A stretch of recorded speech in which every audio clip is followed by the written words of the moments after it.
નમસ્કાર, હું રાજ. આપ જોઈ રહ્યા છો સ્પાર્ક ટુડે ન્યૂઝ. બાજવા ગ્રામ પંચાયતની સામાન્ય સભામાં સદસ્યો તથા તલાટી ક્રમ મંત્રીની રજૂઆતના આધારે એવા કામો શરૂ થતા કે જે ન થવા જોઈએ, પરંતુ આવા કામો શરૂ થતાં ચૂંટાયેલા પ્રતિનિધિઓમાં વિરોધ જોવા મળ્યો છે. સદસ્યોનું કહેવું છે કે છેલ્લા 5 વર્ષથી અરજી કરવા છતાં જનતાના જરૂરી કામો કરવામાં આવ્યા નથી, જ્યારે કેટલાક એવા સ્થળોએ કામ શરૂ કરવામાં આવ્યા છે જ્યાં પંચાયતના ઠરાવ મુજબ કામ ન થવું જોઈએ. બરોડા સેન્ટ્રલ શોપિંગ સેન્ટર વિસ્તારમાં થયેલા કામગીરીને લઈને પણ સદસ્યોએ સવાલ ઉઠાવ્યા છે કે પંચાયતના ઠરાવ છતાં આ કામ કોના ઇશારે કરવામાં આવ્યું. સદસ્યોનો આક્ષેપ છે કે તેમની રજૂઆતો છતાં તલાટી ક્રમ મંત્રી દ્વારા કોઈ પગલાં લેવામાં આવ્યા નથી, જેના કારણે ગ્રામજનોએ પણ અસંતોષ વ્યક્ત કર્યો છે. આવનારા દિવસોમાં જનતાના કામો ન કરવામાં આવે તો પંચાયતને તાળાબંધી કરવાની ચેતવણી પણ આપવામાં આવી છે. આ સાથે ટીડીઓ અને ડીડીઓને લેખિત રજૂઆત કરી ગાંધી ચિંધ્યા માર્ગે આંદોલન કરવાની ચીમકી ઉચ્ચારી છે. વડોદરા જિલ્લાનું આ બાજવા ગામ છે અને આ ગામની અંદર છેલ્લા 5 વર્ષથી ચૂંટાયેલા પ્રતિનિધિઓએ જે અરજી આપેલી છે એ અરજીનો નિકાલ અત્યાર સુધી નથી થયો.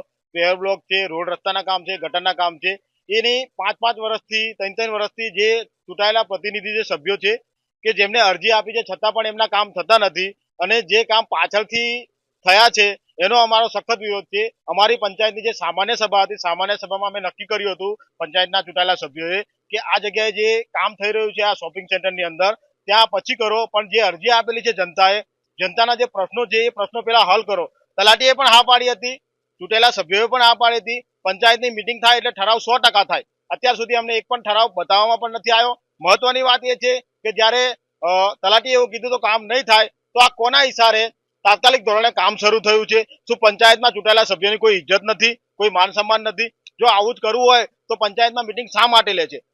જો થોડા દિવસની અંદર પંચાયત પોતાના મન મુજબ, તલાટી અને સરપંચ પોતાના મન મુજબ જો કામ કરશે તો ચૂંટાયેલા સભ્યો સખત વિરોધ કરશે, પંચાયતને તાળા મારી દેશે અને આ અનુસંધાનમાં ટીડીઓ અને ડીડીઓને પણ અરજી આપવામાં આવશે કે તાત્કાલિક ધોરણે પંચાયત ઉપર એક્શન લો, કારણ કે ચૂંટાયેલા પ્રતિનિધિઓના છેલ્લા 5 વર્ષથી કામો અટવાયેલા છે અને જે અરજી નથી આપેલા એના કામો થયેલા છે. 100% અમારી પાસે પુરાવો છે. તમે બાજવામાં ફરી શકો છો કે એવી જગ્યાએ કામ થયેલા છે કે જ્યાં કોઈ અરજી નથી આપી. તમે જોઈ રહ્યા છો એ પ્રમાણે પાછળ કામગીરી ચાલુ રહી છે, પેવર બ્લોકની કામગીરી ચાલુ છે. જનતાનું કામ થવું જોઈએ, કારણ કે ચૂંટાયેલા પ્રતિનિધિ જનતાના કામ માટે જ આવે છે. વેરા જે બતાવે એનું પણ કામ થવું જોઈએ.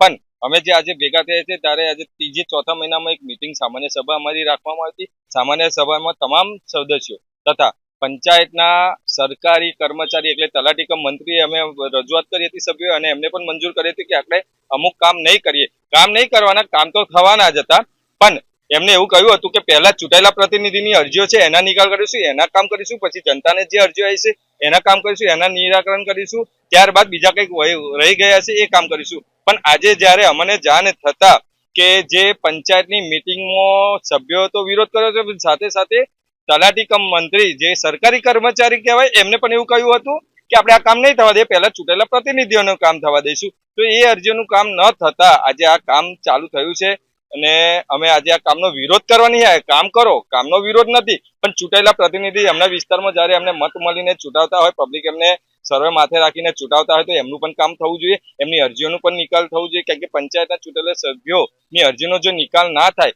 તો લોકોની અરજીઓનું શું નિકાલ થશે? અને ખાસ કરીને જો પંચાયતના તલાટી કમ મંત્રીનું જ કામ આજે એમને ના પાડતા હોય તે છતાંય જો થતું હોય તો આ કામ બહુ અલગ રીતે થતું એવું લાગી રહેલું છે.